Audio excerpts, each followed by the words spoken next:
You big gay baby! So, I saw Captain America 4, Brave New World, and all I can say is,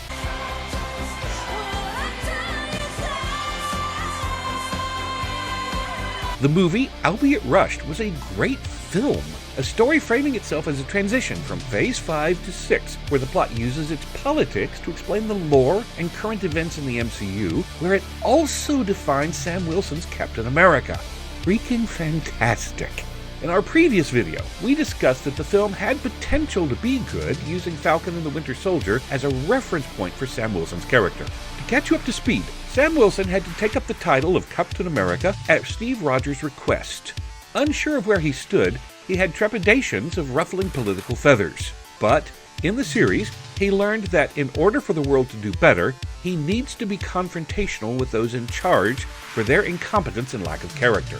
This is where we see Thaddeus Ross, a war general who is obsessed with Hulk's gamma radiation, become the newly elected president, who says he's grown beyond his violent and controlling nature of the past. You lying-ass bitch. This leads to the both of them coming into conflict as Wilson tries to maintain world peace despite the president's mishandlings and his past coming to haunt him. First off, does this establish Sam Wilson's Captain America in a way that sells him as Captain America? Well, I know the toys do. Morty, you did the most important thing. You bought something. What? You bought something. With money. Merchandise, Morty. Your only purpose in life is to buy and consume merchandise, and you did it. But yes, he's great in the film.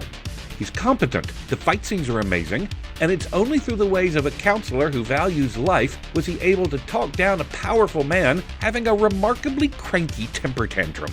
Being both the detective, fighter, and strategist in the film establishes him as a competent man who lives up to the legend of Captain America.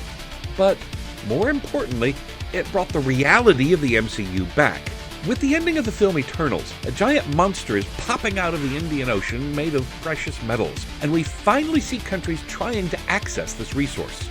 We see nations and consequences that were ignored by the MCU since 2021 finally come back to the big screen, and it's so refreshing.